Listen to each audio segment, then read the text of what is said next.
작가의 취향이 궁금하시다고요? 작가의 일상이 궁금하신 여러분들을 위해 준비했습니다. 문학평론가 임지훈과 함께하는 작가의 덕질 시간입니다. 오늘은 추리소설가이신 정명섭 작가님과 함께 이야기를 나눠보겠습니다. 안녕하세요, 선생님. 안녕하세요. 만나서 반갑습니다. 정명섭 작가입니다. 저는 장르 중에 이제 추리랑 그다음에 뭐 스릴러, 그다음에 좀비, SF, 뭐 기타 등등 여러 가지 저의 뇌를 자극하는 이야기들을 많이 쓰고 있고요. 전업 작가로 지금은 활동하고 있습니다.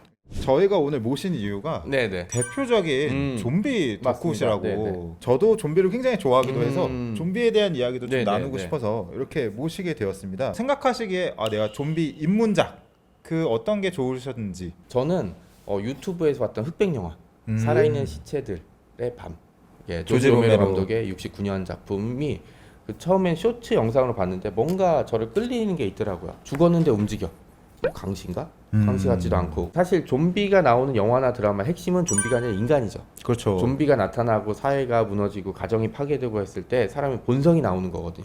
69년 작품이 정말 좋았던 거는 거기에 이제 60년대 미국을 관통하고 있었던 흑백 인종차별 이 문제까지 정확히 덮어버린 거예요. 영화를 제가 여러 번 봤었는데 마지막에 집 안에 유일하게 살아남았던 게 흑인이었거든요. 근데 흑인이 이렇게 창밖을 이렇게 보는데 그 토벌대 중에 한 명이 그걸 보고 총을 쏴요. 지금도 논쟁 중에 하나거든요. 이 총을 쏜 백인은 이 안에 있던 사람이 좀비라서 쐈을까? 흑인이라서 쐈을까? 어쩌면 한 사회에 무의식적인 그런 정치적인 의식 이런 게 반영된 걸 수도 있죠. 뭐 부산행에서도 똑같이 이제 빈부의 차별이라든지 이런 논쟁들이 있었고 본격적으로 빠져들었던 이제 워킹 데드. 그다음에 우리나라 작품이었던 잘 알려지지 않는데 영화 이제 창궐.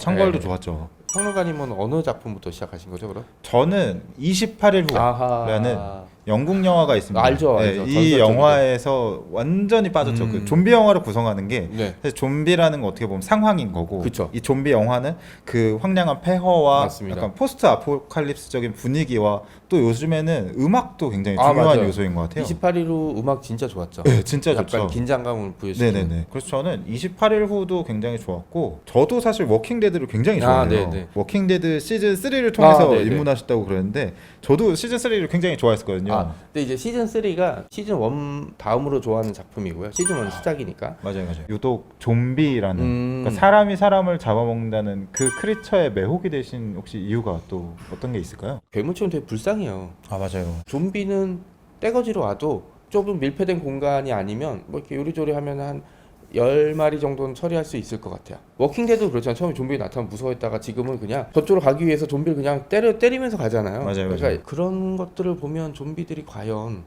진짜로 나타나면 어떻게 될까? 사람들이 좀비나 포스트 아포칼립스 장르를 최근에 굉장히 좋아하잖아요.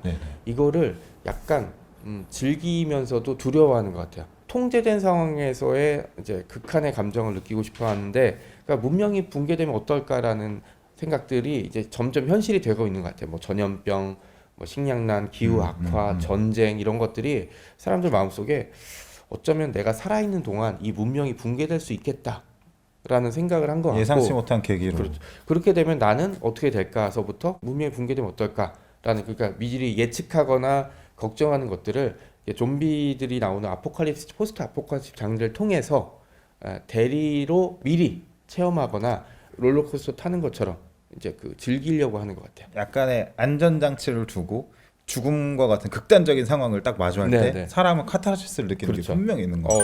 정확히 얘기하셨어요. 평론가는 이렇게 포장하는구나. 네, 그렇죠. 이런 식으로 해야 돼요. 저희는 또 어쨌든 특정한 장르랄지 혹은 장치로서 좀비를 좋아하신다면은 혹시 지금 기대하고 있는 뭐 좀비 관련 영화나 뭐 창작물 같은 게 혹시 있으신가요?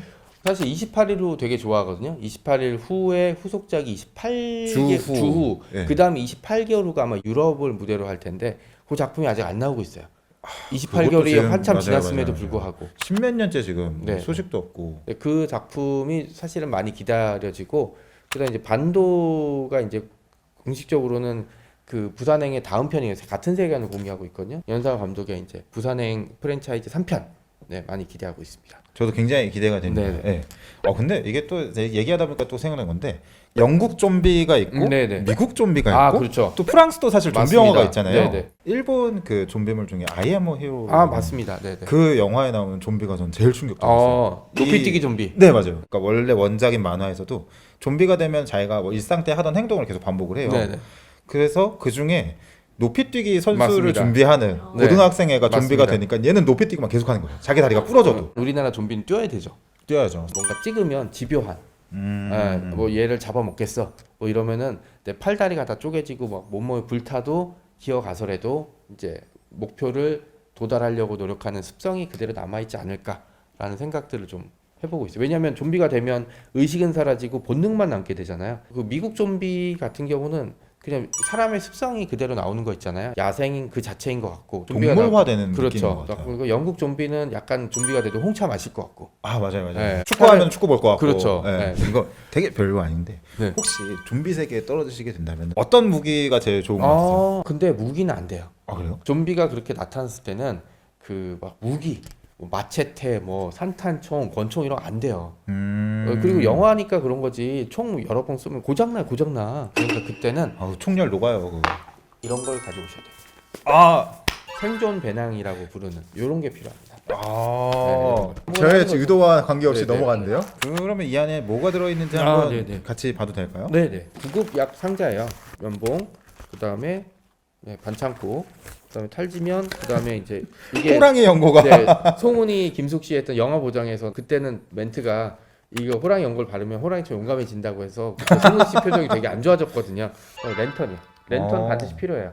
보이시죠? 네, 요거는 성냥인데, 성냥이군요. 네 이게 좀 일반 우와. 성냥보다 황이 길죠. 예, 예. 그러니까 약간 젖어도 되는 이게 방수 성냥이라고 부르는데 해보니까 물에 젖으면 불은 안 붙어요. 그래서 이제 비닐 방수팩 안에 넣는 거거든요. 불을 피워야 될 상황이 올 때, 네, 이럴 때 쓰시면 되고, 요거는 비상 구조 신호 같은 걸 할 때 하는 휘슬 같은 거. 또 필요할 수도 있죠. 네네. 그다음에 네네. 요거는 스타터라고 부르는 이제 불 피우면 하면 이제 불을 피울 때, 왜냐면 성냥도 떨어지고 그래서 불을 피워야 될 때가 있잖아요. 그쵸, 그때 사용하는 뭐 스타터라고 개인적으로 이제 부르는 거고, 이게 의료용 가위예요.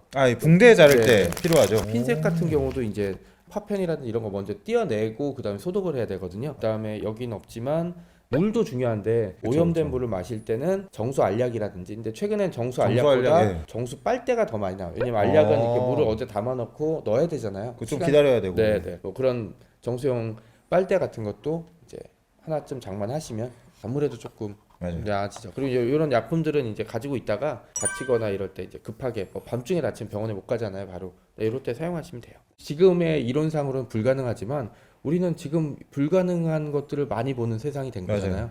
저는 솔직히 말씀드려서 내가 살아있는 동안 좀비를 볼 수 있는 가능성이 예전엔 0%였다. 그럼 저는 지금 한 자리 숫자까지 올라갔다고 보고 있어요. 인생은 이제 이런 불확실성에 대비해야 되기 때문에 생존 배낭이라든지 뭐 사실 라디오도 필요해요.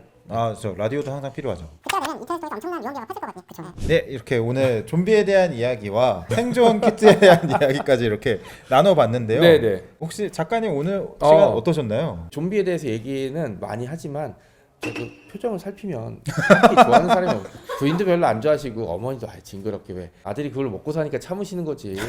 근데 오늘은 정말 마음 놓고 좀비 얘기를 할 수 있었고, 특히 이제 평론가님께서 좀비를 좋아하셔서 쿵짝이 잘 맞았던 게 좀비 얘기하면서 철학 얘기나 나라별 좀비는 좀비에 대한 지식이라는 애정이 없으면 불가능한 거였거든요. 그런 것들을 얘기해서 저는 굉장히 행복한 시간이었습니다. 맞습니다. 저도 굉장히 행복한 시간이었습니다. 네. 하려다가 깜빡하셨던 이야기 있으실까요? 다 한 것 같아요. 중요한 게 이제 보는 시청자 여러분이잖아요. 출판사에서 이런 유튜브 프로그램을 만드는 건 사실 굉장히 큰 모험이자 도전이에요. 많이 보시고 좋아요, 댓글, 알림 설정 해주셔서 조댓구 부탁드립니다. 그렇죠. 해주셔서 다음에 또 재미난 사람들이 와서 또 재미난 얘기를 들려줄 거라고 믿습니다. 그때 한 번 더 오셔서 좀비 그럼요. 2탄 한 번 또 네, 하셔야죠. 분장하고 네, 나올까요 우리? 너무 좋죠, 너무 좋죠. 사실 좀비라고 하면은 굉장히 징그럽고 위화감 들고 그렇죠, 하는 생각만 하실 수도 있지만 이렇게 이야기를 나눠보면 사실 좀비도 굉장히 사랑스러운 존재입니다. 나름의 철학과 나름의 고충이 있는 친구들이에요. 너무 묘하지 마시고요. 네, 네. 자, 오늘 좀비가 아니라 정명석 작가님 모시고서 이야기를 나눠봤습니다. 오늘 작가의 덕질은 여기서 마치도록 하겠습니다. 네, 시청해주셔서 감사합니다, 여러분. 감사합니다. 안녕히 계세요.